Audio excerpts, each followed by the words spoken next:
Here we go. 3, 2, 1. Boom, and welcome to the Big Honker Podcast, brought to you by Double T British Kennels. I'm Jeff Stanfield with the world-famous Andy Shaver. Yes. They've been getting a little bit of a workout here. Yep, good hunts this morning, ready for tomorrow. Got good wind again tomorrow, but it's going to be 70 degrees for about 5 days, and it's going to get colder than shit in about 14 days. That's what you keep saying. I'm telling you, I was right on the last one. Nobody ever believes me. You weren't right. Yes, I was. The weatherman was right. Ask Jake Cowan. He messaged me last night. He told me, he said, Jeff, you're spot on. You should be getting paid by the networks. I said, I do. Oh. With us today from the Grand at Habitat Flats, I guess you was a badass linebacker at SC. Am I right? I guess we can call it that. Mr. Cameron Smith. You played football at SC for what, 4 years? Yes, sir. Yep, from 15 to 18. Graduated in 18 and drafted by the Vikings from there. And then short career there, but now I'm living my dream. You played pro football, and most people that would be a dream. And you're living your dream, chasing waterfowl and taking pictures other than sacking people. That's right. Yep, this is, well, it feels a lot better on the body, I'll tell you that much. But maybe not so much on the sleep schedule, but everything else feels great. And it's, yeah, like I said, it is a dream here. Okay, I'm having fun. I'm going to ask you a couple perverted questions because I'm an old pervert anyways. When you played at SC, did you ever get to see the Kardashian girls in person? I did not see the Kardashian. Maybe on the freeway, but then again, everybody in LA drives a souped up G-Wagon, so you never know. What is it like around SC? Because it's in a bad part of town, isn't it? Yeah, but you know what I always tell people is it's not what they used to describe it. They've done a lot of work around that area, and I would say usually what I say is anywhere about a mile northeast and northwest of the campus, it's all ready for school there, for the university. And then anywhere you go south of that, you don't know what you're going to get yourself into. But right north of the campus, when you start heading towards downtown Los Angeles, it honestly is a pretty safe area. You got campus police all over the place, and I always tell people, just to put it into perspective, you have young girls, college girls that'll walk around and feel safe in a way. So it's a lot better than what you'd think based off of how people describe it everywhere else. Yeah. So it was a fun place because it's like it's in Watts or something like that, isn't it? South Central Los Angeles, yep. Yeah. Right there. By LBC in Compton, where Snoop Dogg's at. Oh, yeah. That's right. Did you ever see Snoop Dogg at practice? Yeah, he used to come around a lot. Right, probably through my sophomore and junior year when we were winning some games, he was there a good amount. And then, yeah, there was always some pretty cool celebrities rolling around. Like I think it was at the Cal game. Will Ferrell was in the locker room, and I played with Sam Darnold. Him and we roomed together for a couple of years, and we loved Will Ferrell, so we got to talk to him after a game, and it was a pretty fun time. But yeah, there was people all around all the time. It is a very unique place in that sense. Okay, I'm going to ask you about Sam Darnold. I think Sam Darnold is going to get a reprieve and probably get his career going again. And I think Baker is too. I think that worked out best for them. Baker going to LA is going to help him. For both I think of them. Sam Darnold at Carolina is finally going to get to be Sam Darnold again. The guy I feel sorry for is the dickhead with the Jets, Zach. Is it Zach Wilson? Wilson? Zach Wilson. Zach Wilson, who bangs all his buddies' moms and stuff. Right. He's gonna be out of He's gonna be out of football pretty quick, I think. Yeah, I think there's one thing that people talk about when it comes to Baker Mayfield and Sam Darnold. I don't know anything about Zach Wilson at all, but those two, everyone talks about how great of a teammate Baker Mayfield is and how willing he is to be. I played with a guy with the Vikings who was a O lineman for Oklahoma. He played with Kyler and he played with Baker Mayfield as well. And he always raved about Baker Mayfield and how great of a teammate he was. And I'll say the same thing about Sam. And I think Sam can have a perception of where, he's quiet. He's a little awkward sometimes, and people kind of take that as an arrogance. That guy he doesn't know who he is. He's like, that's what we always said, Sam, you need to start realizing that you're Sam Darnold. When you walk around here, you can't be, acting like you're in high school still. And I think that's just one of my favorite things about him is you could talk to him. He gives you the time of day. Like you're the most important person in that place. So I think, and I feel like people always fail to talk about how much an organization does for a quarterback. Sure. And they want to talk about, it's all on him. It's all his fault. Look how bad he played. But then you look at the previous quarterbacks that played with the Jets. I mean, they didn't have good careers either. So, I think there's oftentimes you see these guys that go into a new organization and they start to thrive because you end up looking at the organization like, well, they didn't put in they had Frank Gore as their starting running back in his 17th year. It's like, come on, that's your best guy you got. And I'm a huge Frank Gore fan, but it's at one point it's like you got to build your team around this guy that you just brought in. Well, and so, I think it's going to be. If you look, SC is probably a more functional organization than the Jets are. I mean, when you look at their history of just excellence there, like there's probably a better foundation at USC. Well, yeah, people talk about that in the NFL a lot. When you go, you got these guys that you're throwing to. Let's just use Tua, for example. When he was at Alabama, he was throwing to. He had a better team around him in the time that he got into Miami. He was throwing to better athletes in college than when he was in the NFL. And so I think people fail to realize sometimes too, like, well, this guy was so good in college. Well, look at the guys around him. He had 4 first-round picks at wide receiver, and so I think it's all just comes down to you just never know where you're going to land, but that's a big part of where you go is so important as a football player. That's why Ohio State quarterbacks have not done good in the NFL. They play with better players in college than they ever do in the pros. I mean, every team out there right now has got an Ohio State wide receiver, like Alabama receivers. Do you think Fields is going to break that mold? Fields, I don't know if Fields is going to be a quarterback because I don't know if he can throw the ball. Quarterbacks, you got to be able to throw the freaking ball. Lamar Jackson, a great athlete. I don't think he's a quarterback because he just cannot throw the ball and he can't stay healthy. If I was Baltimore, I have a bunch of guys from Baltimore here right now. And they're all Raven fans. I was talking about that. Are you going to pay $45 million or $50 million to a guy that's only healthy for 10 games every year? No. Right. Pretty much a running back. You don't pay running backs. And that's what he is. He's a running back that can throw. I ran the single wing when I was in high school. I watched the other day the New Orleans Saints were running the single wing. They were snapping it to the tight end, and he was running the ball up the middle. A white guy that runs a 4.6 40 looked like our high school years all over again. That's exactly what it was like. So, did you get drafted by Minnesota, or were you a free agent? No, I was drafted in the fifth round. So, what'd you make? $350,000, $750,000 a year? Well, it was $300,000 signing bonus, and then that at that time before when I first came in as a rookie, the league minimum was $495,000. So you made $500,000 a year as a rookie. So the kid, the Cameron Smith that played at SC was an All-American, right? You'd have made $1 million a year playing college football today. People ask me about that. Would you wish you were there during NIL? I said, absolutely. Yeah, I don't know if I would have made $1 million, but absolutely I would. I would have loved to. You'd be making $1 million. Especially right after my freshman year. That was a big turning page for me, and I think I would have picked up some big deals. Yeah, you'd make more money in college than you did in the pros. Yeah, it's a tough thing to grasp. But that's true. I had an old baseball player, Jim Kern's a friend of mine, and he was an all-star, pitched in the all-star games. Got 3rd or 4th in the Cy Young voting one year. Played in 1981 was his best year. He had a hellacious year. He would make $15 million a year. I think most he ever made was probably $750,000 a year. And that was a lot of money back then. But compared to what you make now, you get a 2-year contract at $15 million a year. Your grandkids don't have to work ever. That's as long as you treat it right, as long as you deal with it the right way. Yeah, that is some crazy money. Do you think the NIL is bad for college football? Because I do. In the transfer portal. Here's what I think. What I believe, if it was done a different way, I think you'd have a lot of people that saying that I think that's a great idea. If you had it so that these kids still couldn't touch that money, if they were taking in endorsements and it was put into a bond where it said after you graduate school or by the time you turn 21, then you can access this. Throughout this time, it's going to be invested. There's somebody who's taking care of this money for per university. Because I went over to the USC campus for week 1. It was my first game back in 5 years, and I walk in, I see some people that I still know around there, and I said, they're talking about this whole NIL and how it's like you're trying to heard young kids that are already making more money than the staff, and they're like, hey, you need to come in here. Like, no, I don't do that. And so we're talking about Caleb Williams, who everyone raves about. They said he's driven 5 cars since he's been here. Jeez. He's making estimated. I mean, I don't even, you can't, it's hard to, I don't want to estimate and insult somebody, but I'm like,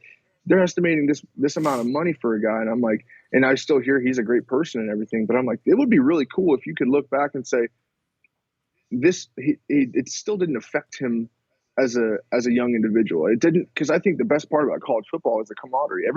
Nobody makes any money there, right? Prior to this, everybody was on the same page, whether you were Reggie Bush or whether you were a walk-on player. You were all making the same amount of money. Well, maybe not Reggie Bush, because we know he was making money too. But when I think the best part about it is everyone is starving in the end. Like, it's all, I want to be there, I want to be there. But if you could take this money, because I don't think it's a bad thing, especially if people could start kind of really introducing how to be financially stable for yourself, then you might see a lot less people going broke at the end of their career because they spend it all during so I think there's so many ways that could be beneficial, but the way they're doing it by just throwing guys money and making them sound like professionals, I just think that why would they ever want to leave? Why would they ever want to leave college? Hell, like you just said, if I was making $1 million there and I was realizing I was going to go take a pay cut to play in the NFL, why would I want to leave? Right. And why would I do that? So I'll bet Caleb Williams is making $10 to $15 million a year. I'm just guessing because Quinn Ewers says 2. That's it. Hold on. I'm with Cameron here. I don't want to insult anybody. I Googled Caleb Williams NIL deal money, and this says Williams boasts an NIL value of $2.1 million according to On3, the third highest in college football. Quinn Ewers, from a Texas big booster that I know, told me that he got $13 million to come to Texas. I don't know what that's going to say he got, but supposedly he got $13 million to come to Texas. I'm betting you Caleb Williams' family somewhere got $13 to $15 million for him to go to SC. Just had to happen. Oh, no. Otherwise, people from Oklahoma. I heard a number like that. 15? I heard a number just like this. I heard here's what I don't want to say, just because I think it's probably a little too far-fetched. I heard somebody say $23 million. Wouldn't surprise me. That's been the overall since he's been done, since this year ended. $22 million is what I heard. Let's just say he made $15 million just for shits and grins, which is a ton of freaking money. Say he makes 10. Okay, $10 million. He's going to be a first-round draft pick, the number 1 player taken. He's by far the best talent in football. If he come out this year, he would be the first player taken.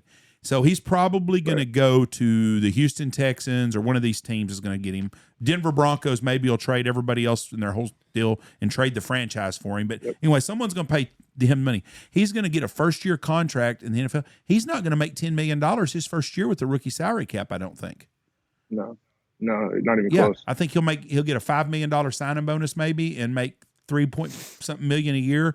But if he stays at USC for 3 years, he probably will make $50 to $60 million, probably easily, if he stays 3 more years at SC. Why would you go play for the Houston Texans and make $5 million a year and lose games? Yeah, exactly. Behind a bad offensive line. You were a stud college football player, and you were roommate with Sam Darnold, which means y'all were beating women off of y'all every night. Was it more fun being at SC, redheads, or was it in Minnesota more fun? So I think the common idea of when you go into the NFL is that no one cares about each other. Everybody's out there for themselves. I had a great time at SC. I really did. I met great people there. But when I moved on and played for with the Vikings, when I left that place, I said that is one of the greatest organizations I could have ever asked for. They, from through and through the whole locker room, and I walked in, I was a big fan of a lot of the players there. I got to watch.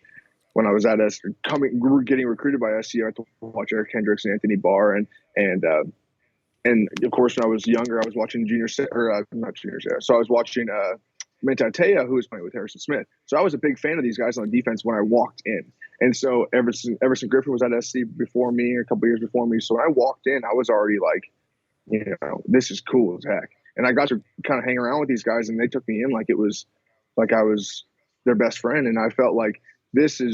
I had so much fun playing for the Vikings in my 2 years or whatever I was there for. But I mean, you can't ever take back the time that I had at SC, because I would still hang my hat a lot, on my career at SC than I would with the Vikings, I hardly ever. If when people start talking about football, I quickly bring it back to that seat because I'm like, well, I don't want to talk about my Vikings career. I mean, it was plagued with injuries, and it was just a tough batch. The big thing was waterfowl photography. I started losing so much interest in that, so I feel like I wasn't even really there to play football with the Vikings because I was, like I said, I was battling a couple different injuries and surgeries and stuff, and so. I think both had their pros and cons, but I really did enjoy that Vikings organization from the top down. They were great. Was Kirk the quarterback while you were there? Yes, now he's real practical with his money. I've heard. Is that true? Oh yeah, that's why they bling him out on the airplane. I think. Yeah, he's. I think he's very picky with how he spends his money because there's times where he flies private jet like a lot of guys do, but yet he'll drive around a free truck. Like he that's just kind of how he is. He knows what he's very into, like the classic cars. Him and Eric Hendricks and Denny Honda, they talk about it a lot. When I was there, they would be on the bus and we talk about. Eric Hendricks is very knowledgeable about his cars and everything. Just he likes a lot of classics, and so they'd be talking about going to so and so's garage and who is it? Jay Leno? Is he the one with the insane car collection? So they went and visited that during like OTAs a couple years ago, and so they talked about that for weeks. But at the same time, I mean, Kirk is just very practical with what he's smart about his money, but he's he just knows what he needs and what he wants. And but I raved about that guy too. That guy, I mean, Kirk is truly one of my favorite players I've ever played with, just because of how great of a person he is. Now you had heart surgery, and that was one of the big things that led to you deciding to retire. Now, this is something that you were born with, and it got worse as you aged, or what happened? Yeah, so I was apparently born with a bicuspid aortic valve, so I have 2 flaps instead of 3. And actually, when I looked back, they said there's a 99% sure thing that somebody else in your immediate family has the exact same thing. So my grandpa died at a young age, 65, I think. He was fishing. Whoever his buddy who was with him said that they were fishing for sturgeon. He had a big sturgeon on the line, and he actually had a heart attack and died. So we kind of started figuring out that maybe that was where it stemmed from. But yeah, so I was born with it, and then over time, after COVID hit, we had to have 3 negative COVID tests leading into camp, and so I had a false positive or a presumptive positive on my very first test. And so came back and I was like, I'm fine. I feel fine. Did my 3, got through, passed all of them. And then they said, okay, go ahead and do your physical. So I did an EKG, and they said, hey, you need to go do an echocardiogram. It's just league protocol. We need to check out everything and make sure, because there's an idea that COVID can affect your heart. And so came back in, they said, hey, you need to go get an MRI. And I said, is this part of it? And they just go get an MRI. And so when I came back in, no one was really telling me anything. They said, your heart is, I'm like ready to go. I'm putting my cleats on. I'm ready to go out to practice because they were already out practicing.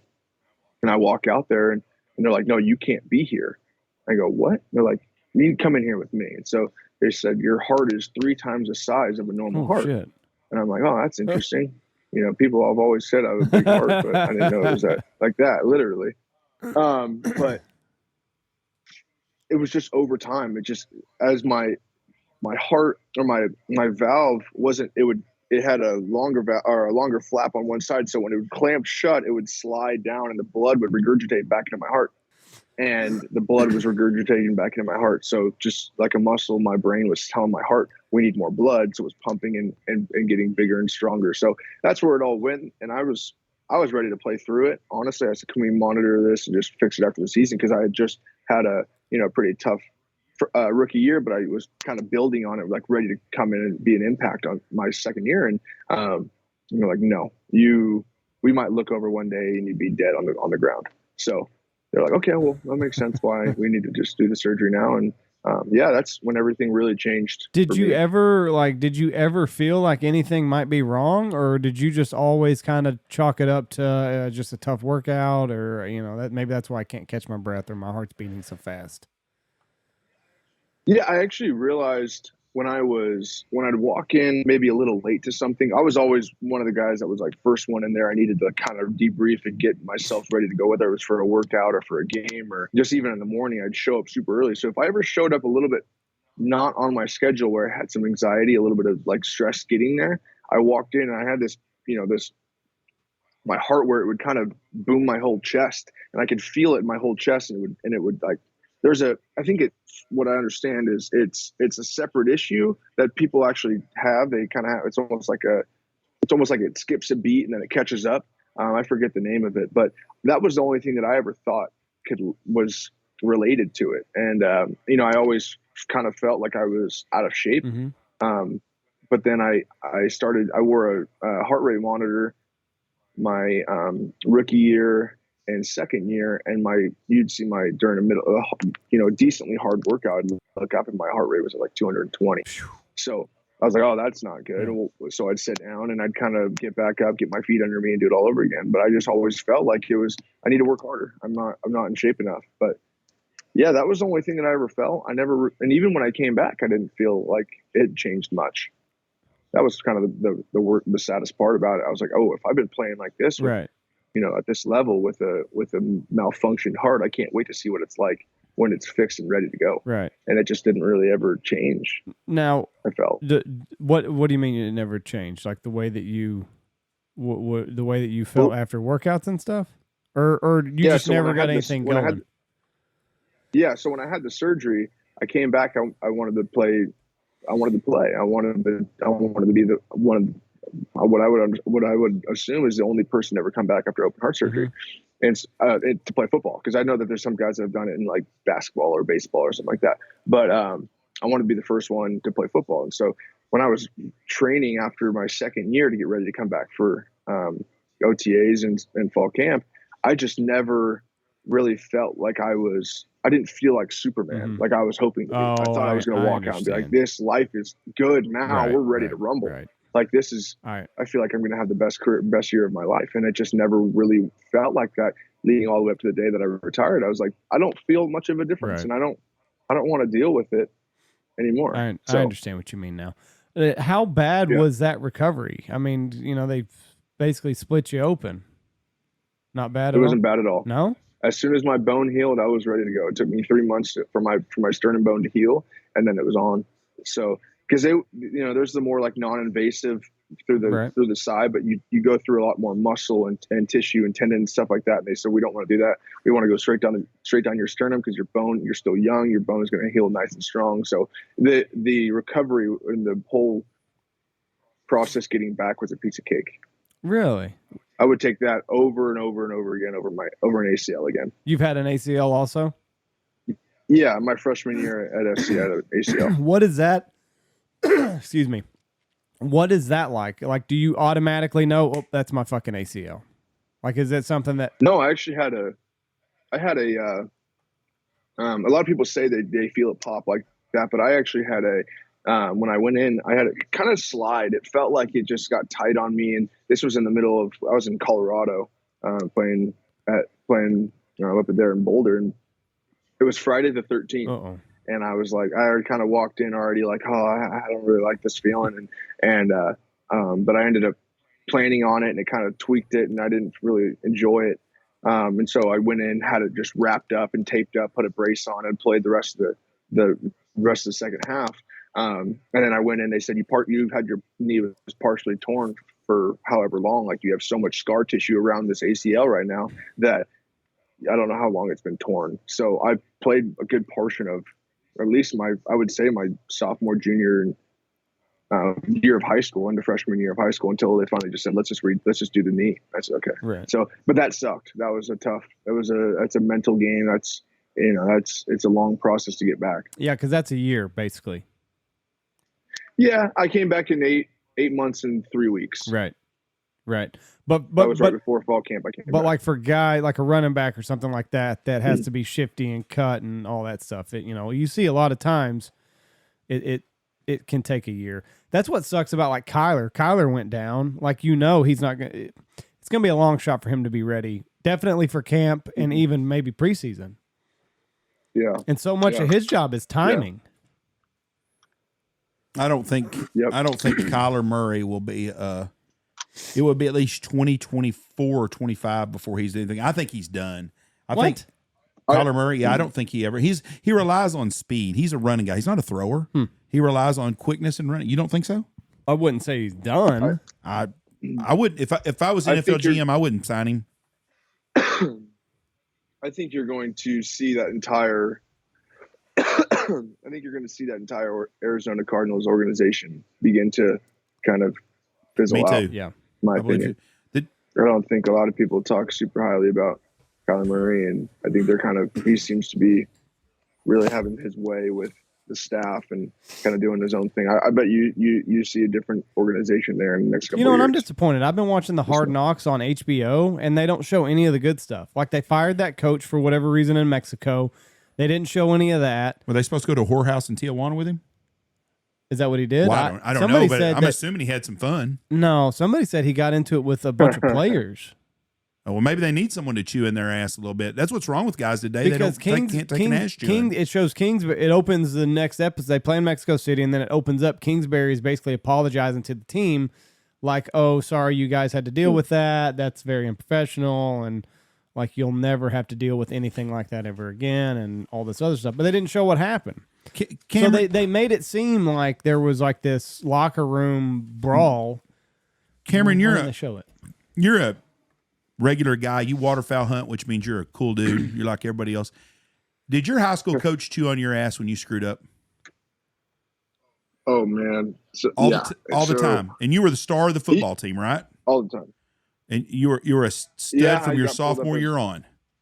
Okay. When you went to SC, did you ever get your ass chewed out by a coach?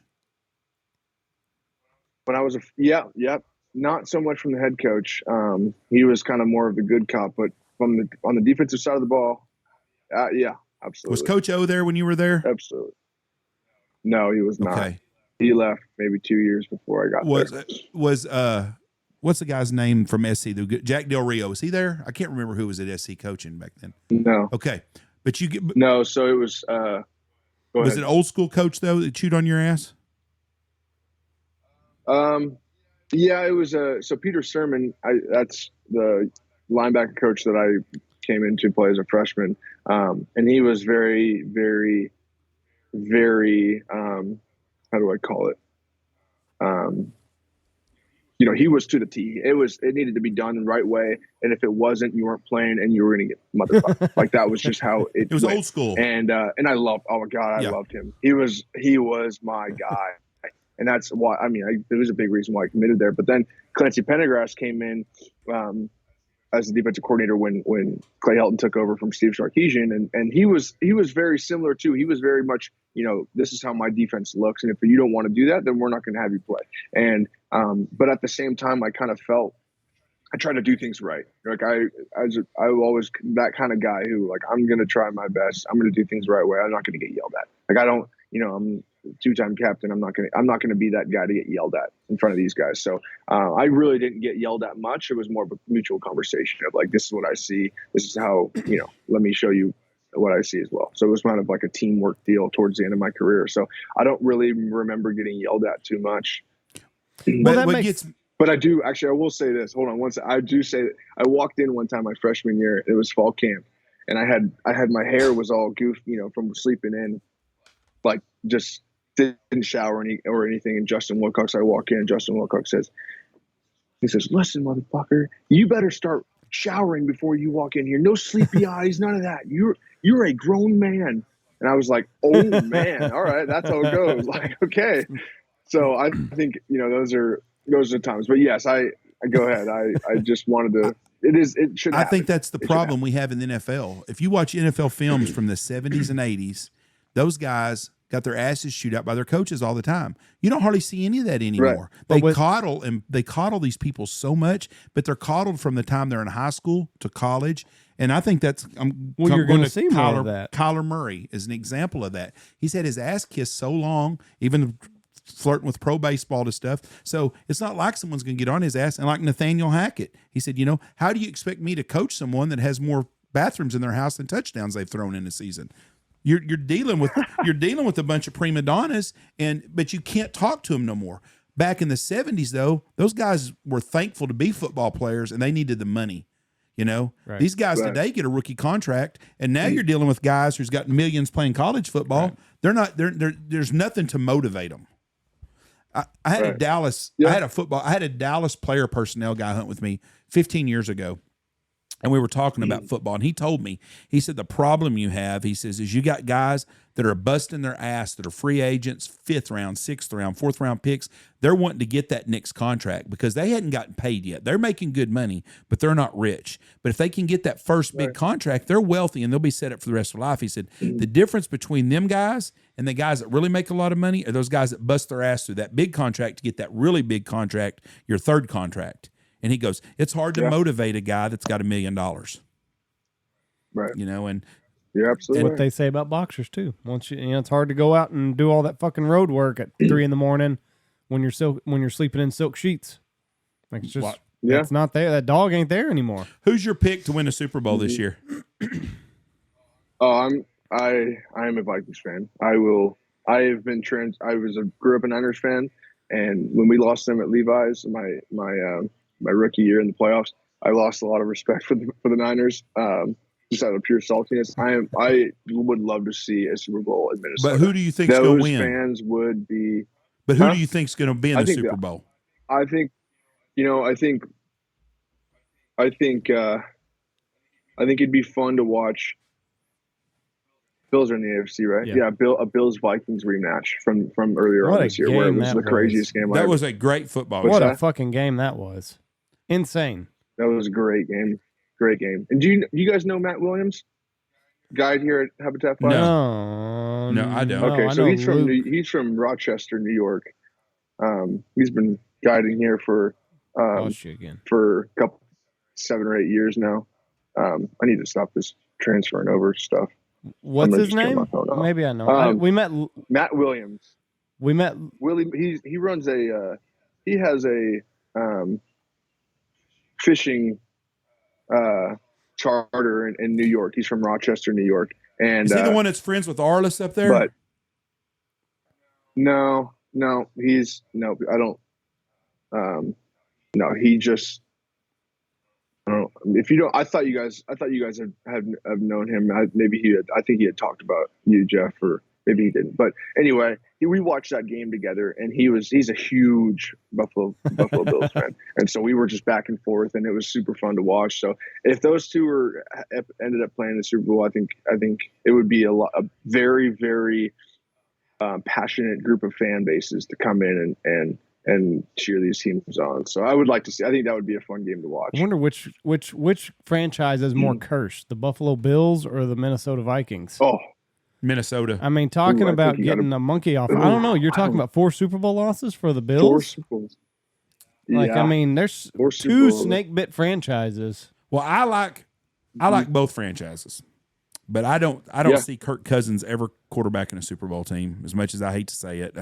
And San Francisco, I think San Francisco. I picked before the season started. I took the Chargers and I took the Eagles. And the Chargers are looking more and more like a Super Bowl team. What was the last team? Chargers and Eagles was my preseason picks.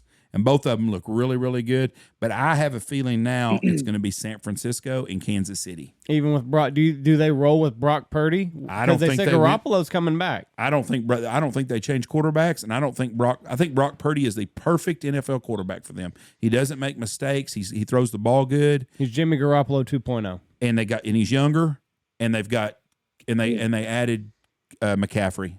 And they got such a good defense, so I think they win. I think that's going to be them instead of Eagles now. As long as it's not the Dallas Cowboys, I don't give a shit who it is. Amen.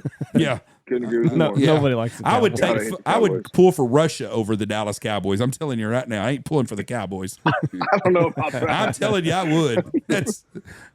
I'm not ever. You guys are out in Texas. Fuck right? Yeah, and I still ain't going for Dallas. Hell no. Are you a Houston Texans fan? Fuck no. I mean, I would pull for that. I do when they play Dallas. I'm a Redskin fan, and I've been a Redskin fan since I was a little kid, and I'm a Packer fan. So I need a big win this weekend from A-Rod. That's why I'm sour on Kirk Cousins, because when he was at Washington, he does the same thing he does at Minnesota. A big game comes, and that motherfucker ought to ride a different bus to somewhere else. But if a game that don't count, he's money. But I think you look at so they've won 11 straight games. They're 11-0 in games decided by 3 or less points, right?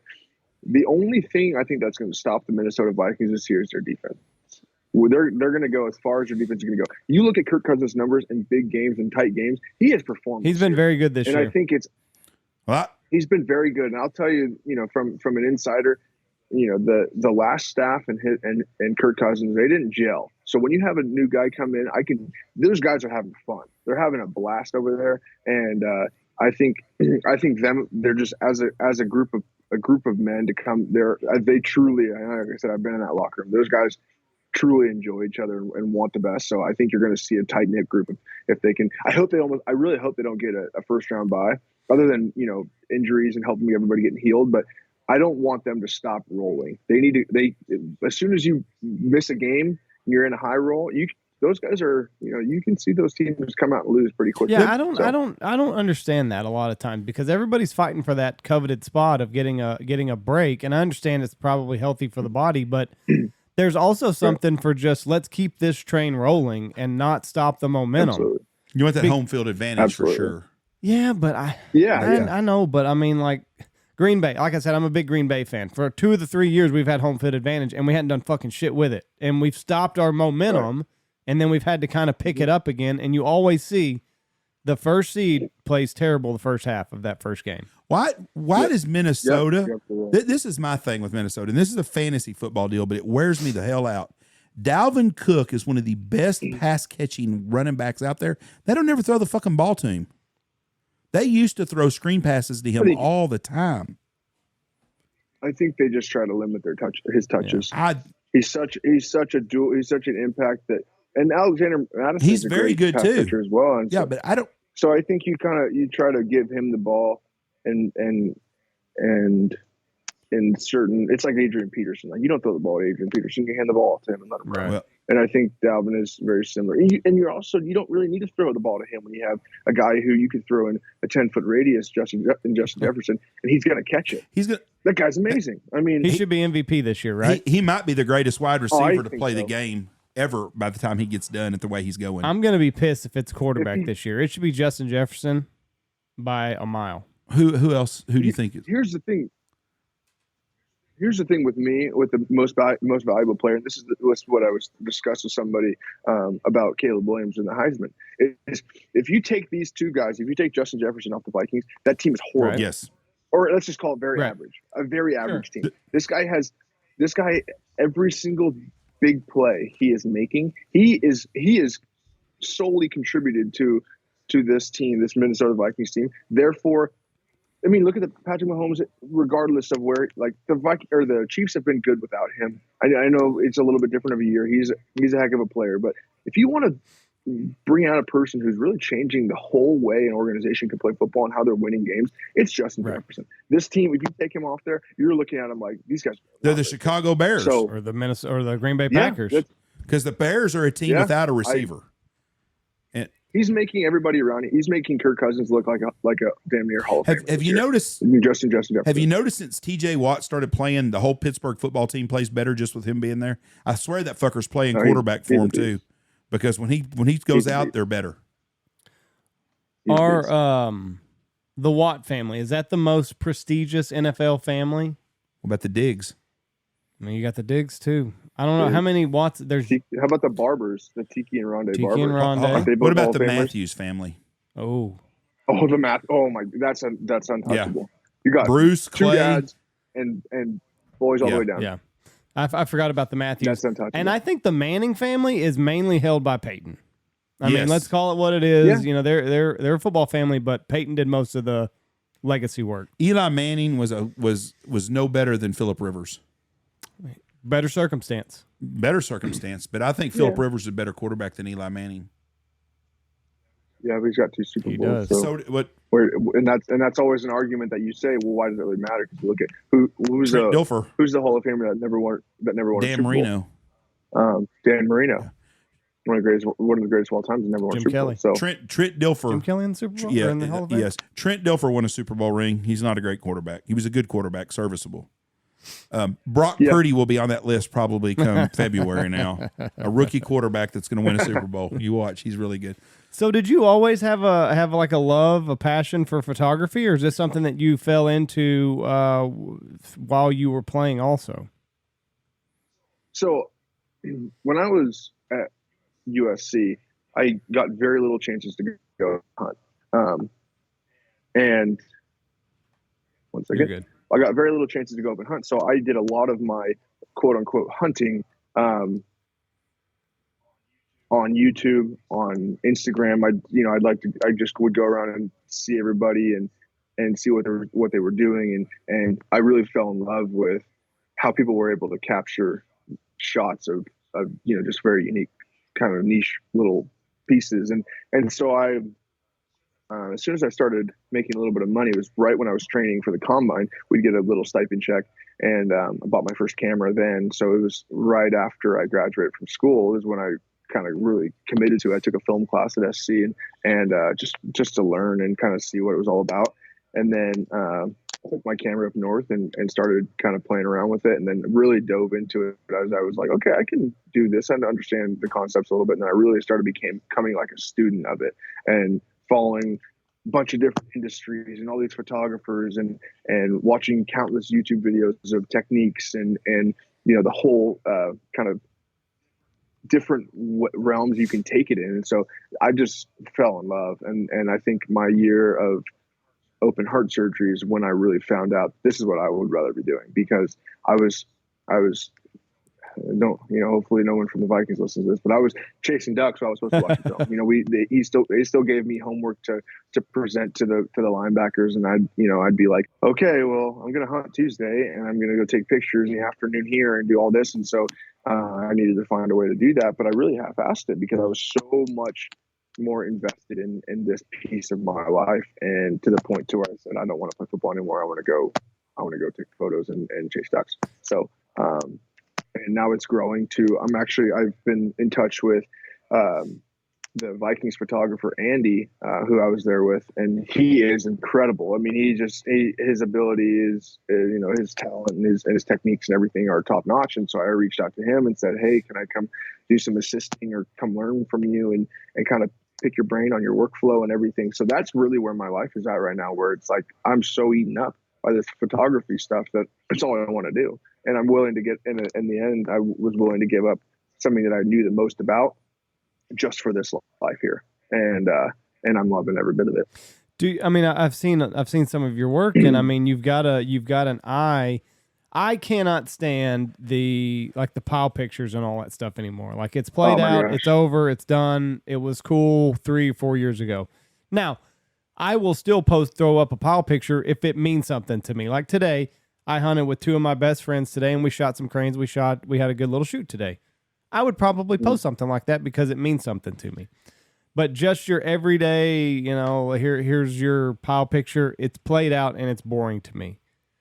But when I look at your Instagram, like, I see the little moments that catch my eye throughout the morning of the hunt, like the pipe and filling out the paperwork and the wet dog.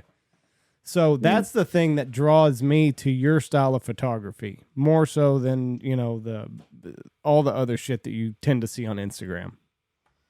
Right. So I'm going to try and steer in the way of not bashing, because I am very vocal about my hatred for pile pictures and gripping grids. I cannot stand them. So I'm going to talk more about why I want to commit my time to producing moments. And I like to call it because I'm working here for the clients at Habitat Flats of trying to capture their experience here.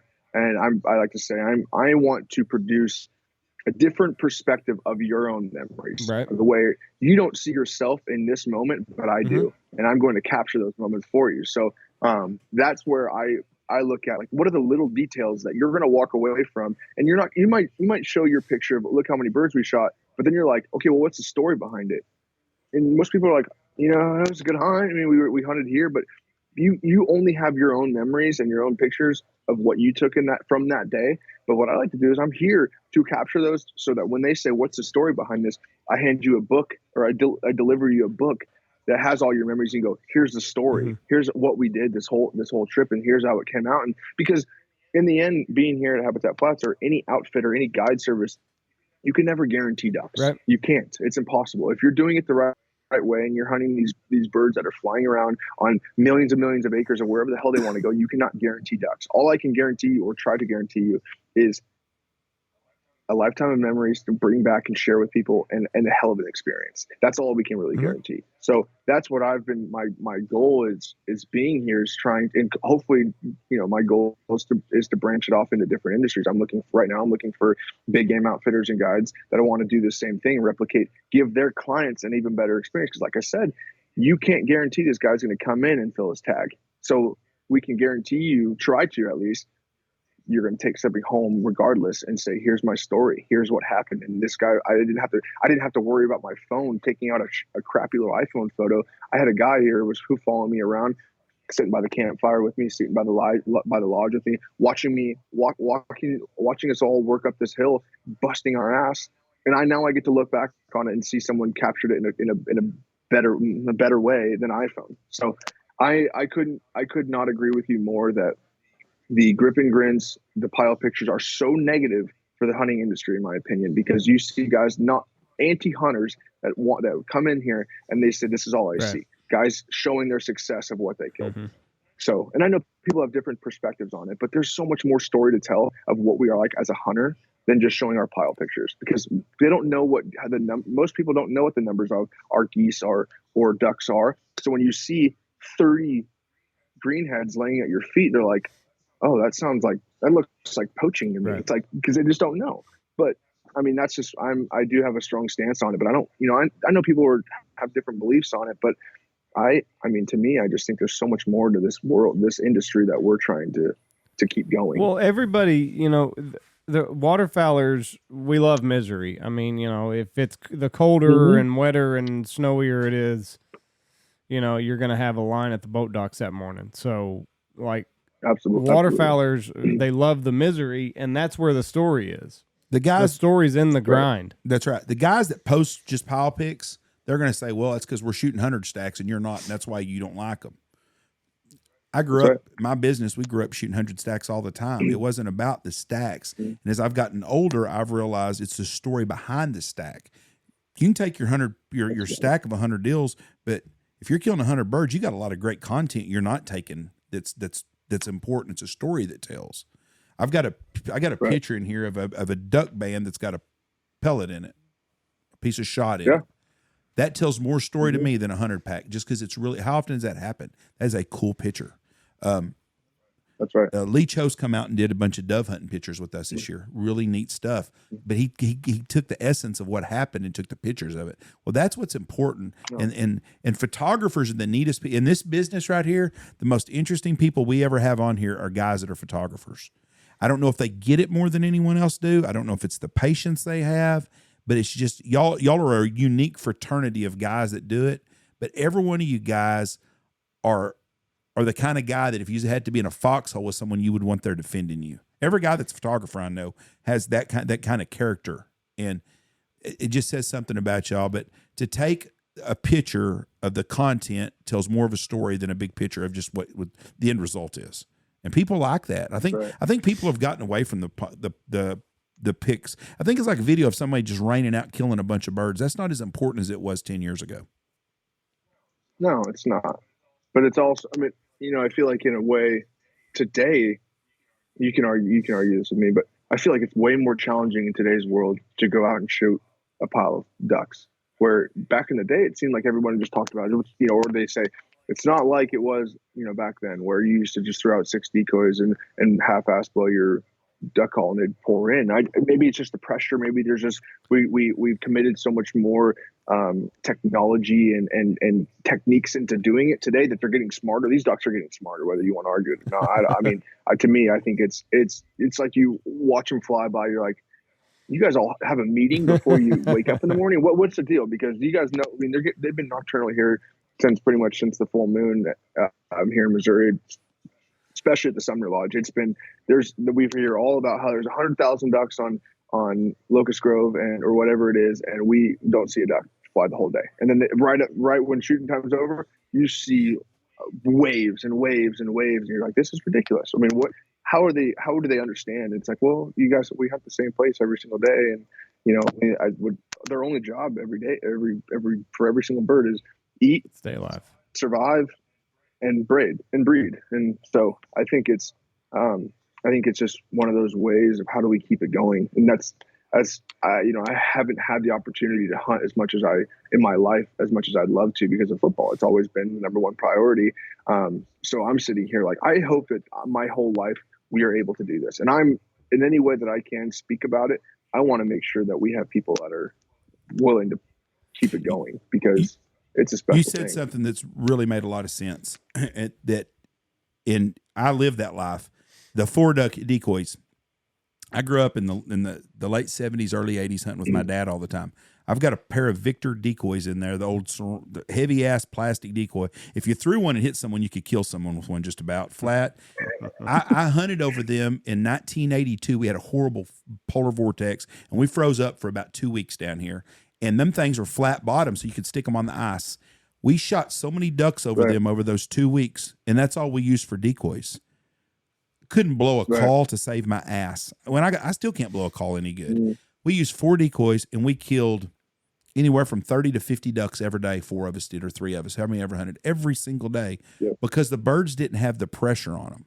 There was more hunters back then, but the hunters weren't near as good as they are nowadays. And I believe, and I'm with you. I think hunters were more there. You definitely didn't have as many full-time hunters that you do. No, none. Everybody had real jobs. If you were a quote unquote waterfowl hunter, you did it on weekends and long holidays. And that was when you got to go out. My dad was a fireman, so he would save his vacation up for duck season, and we would hunt all the time. But yeah, the average guy worked Monday through Friday, and he hunted on a weekend. You might hear some other people hunting. During the week when we hunted, there was nobody else hunting. Right. There was no guide services. And that's your pressure right there. Yes. And there's no guide services. Right. Birds got rested all the time. Right. But the hunters today are so much better than they were before. They got better equipment. Yeah. But you're right about that. Guys to go out and shoot a limited, when the ducks are good and you're on the X, it's easy. But the average guy going out there is not going out and shooting 25 greenheads every day like they used to. You just don't hear about it. Right. Well, that's my favorite saying that any waterfowler says. When you talk about something, like we'll talk about a spot or blind that I haven't been to. It's I've only been here for a couple of months. So I'll talk. Is that spot good? They say, when it's good, it's good. Well, no shit. It's when it's good, it's good. When it's bad, it's horrible. It's like you just pretty much. You can't just describe something and say like that. When it's good, it's good. Yeah. Okay. Well, any spot when it's good, 50-50. It's either good or it's bad. That saying. Exactly. So we're just going to walk out there and try it like any other day. Exactly. You're never going to walk out and know that you might look, and like even the scouting thing. I just love talking about scouting when it's like, times you roll into a field where you watch them pour in the day before, and then you walk out like, where are they? And they're 2 fields over because they saw you walk in. Like, I don't know. Yeah. It's just like, you just never know what these birds are going to do. And I just love the science that we put to it, because I think it shows that we really care and we're passionate about it. But it's just funny to me how much people can get so wrapped up over it when it's like, if you're going to kill them, you're going to kill them. And it's just one of the, like we hunted, it was a weekend before I went home for Christmas this last year at Sumner, and we hunted behind the lodge, and they're like, the whole year all we've talked about is how tough the lodge is. It's so hard to hunt behind there, and it's a deep pit. The birds are knowledgeable; they know where they're going to be. They always just pour in there. It's almost like a closed zone. And so I had a buddy, and I was telling him that when he came in with some customers. And I'm sitting there, I'm like, yeah, you don't really want to hop in the lodge. It's really not that great. And people have had trouble. So the next morning, or that night, Vandermoor sends a text and says, all right, you guys are going behind the lodge. And I walk up and I go, all right, let's just forget everything I just said. We're going to give it a go. And we had the wind in our face. We had literally everything that could go wrong. And we walked out, kicked some ducks out in the morning, and they poured in. We shot 12 green by 7:15 or 8:15, and we walked out like that was just. I mean, it was just one of those days. They just wanted in there, and they worked, and it was great. So I think you're going to get them. You're going to get them. 100%. Like if that's what so many people don't get is like they highlight their time on this hot field, and it's like literally anybody could go out there and shoot a limit of geese. Like what you're doing is far from special. And I'll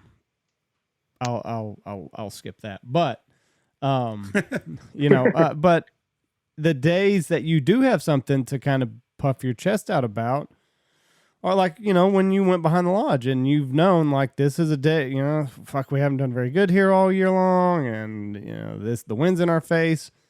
And then when it works out, like that's the day that you kind of beat your chest a little bit harder because that's something that was special. That's on the Scouter that day. He done a good job. Yeah, that was on Vandemore. Vandemore did a good job. He made a good call. But there is a science there, and I think that the birds have recognized our vehicles. I don't know what else. I mean, we're looking at this field the night before, and I think they see the same vehicle and they're like, oh, they're going to be there tomorrow. We got to go somewhere else. I don't know. Mm-hmm. Well, I think it's. Who you've seen those bowling decoys. And I think that's the kind of stuff that I'm excited to see kind of begin transferring, because I think you put a wrap over like a real mallard over a mount. You're just like, how much more real can it really get other than maybe he's quacking for you? Or she's quacking for you. Like how much better can it really get? I think those are going to be where you see someone throw out a dozen of those and that's it. And then I haven't hunted over him, but he's not far from in Missouri, but I'm kind of excited to see what those are more like and how that kind of progresses the decoys. Cause I think, every time they fly over how many spreads by the time they leave Canada and then all the way down to Arkansas. And I hunted a little bit in Texas and I was like, this is tough. I'm out here throwing cute decoys because I'm like, how can I make it look a little bit different than everybody else? I'm like, no spinners, all cute decoys, and it's like it's tough. They get so knowledgeable. Yeah. I threw out the full bodies today. We run mostly silhouettes here. I've had my ass kicked since pretty much the full moon of December, and it's just. I said, you know what? We're going to be different today. We're going to throw out full bodies. We're still going to throw out some silhouettes, but we lined the kill hole with full bodies, and it worked. Now, we also had a 25-mile-an-hour wind at our back, so the birds were fighting it to get to anywhere. So, was it the wind? Was it the full bodies? I don't know, but today was a good day. Right. And in this industry, that's really all that matters. Today was good, and we'll work out tomorrow when it comes. That's right. So we're going to start wrapping up here because we're going to have to start going to scout ourselves. So people can find you on Instagram at Killicam. What are you hoping to do? Are you what's your spring schedule like? You're pretty well where you are for the winter. So have we got anything in the works for the spring and summertime? So I've been just kind of going through Instagram trying to find. My girlfriend and I getting ready to move to Colorado. So I'm hoping to kind of find an outfitter, find a guide service doing big game stuff and kind of try to replicate what I'm doing here at Habitat Flats, working for the clients, capturing memories and push them into and kind of try to transition to make a year-long deal. So as of right now, I'll be here during snows, but that a lot of that could change if I do find some work. And right now it's just going to be me reaching out to different guides and outfitters that want to give their clients a different experience. And like I said, a lot of, I work in a way that what I pay the portion of, they don't pay me. I end up, whatever I make from the clients, I give a kickback. And so that it kind of doesn't cost the outfitters a dime for me to be there. It's more so, let's kind of win-win together. And you give me the opportunity to be in front of your clients, and I'll, if they like it and they buy something and they want to do a package, then you'll win from it too. So that's kind of just in this position now where I'm just looking to find different avenues and different outfitters to go in there and keep going with it. So now, was this your idea to do this at Habitat Flats? Like you kind of had this thing concocted in your head and it just worked out there? Mm-hmm. I was in doing real estate in Leander and hated it. And so I said, this is what I want to do, but I don't want to chase the brands. I don't want to try and be a content creator for a brand because that just is so saturated these days. So I said, here's what I want to do. I want to work with private clients, and I want to give these people, I want to capture people, normal people, so to speak, in what they're doing, what they love. And so this was my idea. I did bring it to the owners here and got, they were just was very thankful that they were into it as well. And they, like I said, you're not losing. You'll never lose from me being here as long as I can. And I'm learning so much every time I speak to a new group of people that I'm like, okay, here's where I need to make sure I transition into next time and make sure that I do hit this, because I put together a book for them and everything. So, yeah, it was my idea, and like I said, I'm lucky that they were into it, and now I'm just trying to keep it going throughout the rest of the year. I'm going to switch topics totally. I'm going to go back to football. I have noticed this year, with all of the new fancy helmets, I have seen more dudes out cold on the turf than I ever remember before. What have you noticed this as well, or am I making this up in my own mind? No, it seems like these concussions are becoming more and more aggressive and dangerous. Like they're not just like guys, oh, he's out for a concussion, and he just walked off the field like, I'm fine. But he's like, we're not doing this, you're out. But you see people that are arms in the air, stiff as a board, and you're like, what is going on? It does seem like that, and I don't know what it is. Because I can remember one time Troy Aikman got knocked out, and I was a Steve Young fan when I was a kid, and concussions ultimately ended his career. And like I remember just like a handful of times you would see growing up somebody would kind of get knocked out. Like I remember Steve Young, I remember Troy Aikman. But like it seems like it has been like every other week a dude, like you said, his arms are stiff as a board out there. And I don't know what it is, because like 23 miles an hour. That's how fast some of them guys run. You think we've just gotten so fast and so big so quickly? You look at football from the 70s, but we've got all these new now. helmets this year. Like, You don't matter. You could put O.J. Simpson today would not be a standout guy, because he would be just another fast, big running back. I mean, there wasn't like Derrick Henry. Was there ever been a Derrick Henry before? Has there ever been a Justin Jefferson? I mean, there was a few, but he's big, muscular dudes. And then these linebackers, Michael Parsons. Wow. I think you look at like even the Tua concussion. These D linemen aren't allowed to land on these quarterbacks anymore, right? Like if you land on him, and even if you sack him, it's a flag. So they end up throwing him around. These guys are so damn strong that it's the ground that always ends up hurting. Or like, I mean, Tua, it was the ground both times. And like, I don't know exactly, but it looked like both times he got slammed and hit to the ground, and that the ground is in the end what caused that. So it's almost like you're teaching these guys, it's a dangerous sport, it's a physical sport, but you're teaching them, don't do this, do this. And then they end up throwing him to the ground anyway, and it's still causing concussions. It's like, hey, we're going to save his shoulder, his head, but we might kill him in the process. So it's like, what do you, where I did not think about that. That's probably the answer right there. They just slingshot these guys into the ground, and their heads are one of the first things that makes contact with the turf. You're what, 6'3", 245? Is that what you played at? Not that. Yeah, about 6'2", but yeah, about anywhere from 230 to 245. In 1972, you'd have been a defensive tackle. I mean, that's where we've come up from. I mean, we got, what's Michael Parsons? He's a legit 4.4 running, runs 4.40. Legit, There wasn't a guy like that. That guy was a world-class sprinter back in the 70s. I mean, we are just gotten so big and fast. Tyreek Hill, there's never been a Tyreek Hill before this. He would have killed it back in the day. And, Lawrence Taylor, to me, is what Michael Parsons is now. But Michael Parsons is one of there's a lot of guys like Micah. I mean, everybody's got defensive ends can flat get after it, the Bosa boys and stuff. But you look at, Lawrence Taylor was a phenom because he was one of a kind back then. Well, now every team's got a guy like that. They may not be as good a football player, but fast and can move, and they're big and agile. And I think we're just faster, and that's what's changed football up. The speed. Sense. I would go with it. But that throwing around guys makes a lot of sense. You get like Dominican Sue. If he picks you up and throws you, he ain't going to have no problem tossing your 240-pound ass around. He's a big man. No. Right. Did anybody ever intimidate you before we get off of here? What's the most intimidating football player you ever was against? I don't think intimidation. I think there's more just like,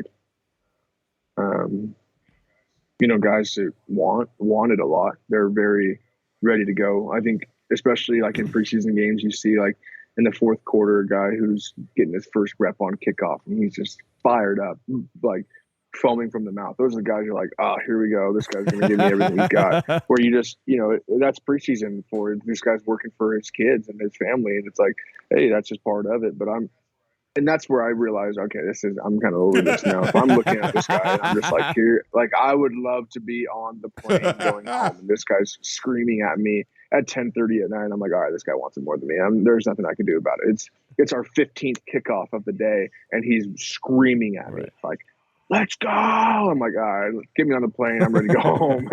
And I think those are the more, it's not intimidation. It's more just like, yeah, you want it more than me. That's no ifs and buts about it. You're committed to providing for your family. That's where I felt like it was. It's a dangerous guy that kind of has nothing to lose. But and I see where you're like, oh fuck, like not this shit again. Like I'm tired. I'm ready to go. I'm ready. I got fucking tape on all over me. I'm ready to get this shit off. I'm ready to get these pads off. I got better shit to be doing. Right. Well, listen, this has been a lot of fun. We wish you the best with this whole new. It's kind of you're kind of thinking outside the box here with this photography game. So we wish you the best of luck, and we'd love to have you back on anytime. It's been a lot of fun. Yeah, it was a good time. Thanks for having me. I'm glad we could finally work it out. I know we're just busy, so yeah, hope to maybe do this again. We'd love to. So have a great rest of the season over there at Habitat Flats. And then if there's anything that we can ever do for you in the future, just let us know, all right? Thanks a bunch. Hope you guys have some success. Thank you, sir. Thank you, man. God bless you and have a great day. All right, you guys take care. Cameron Smith. And Jeff is leaving. So that means it is goodbye, everybody. Okay, you're going to want to go check out our podcast sponsors. Go check out Lucky Duck, Looking Glass Podcast, Hunt Proof app. Go get that set up right now. Alpha Outdoor Specialties, Bangtail Whiskey, Shin Gear Waders, Gundog Outdoors, Pacific Calls, Dive Bomb Industries, Boss Shot Shells, Mossberg, Stanfield Hunting Outfitters, Dirty Duck Coffee, Ducks Unlimited, and Double T British Kennels.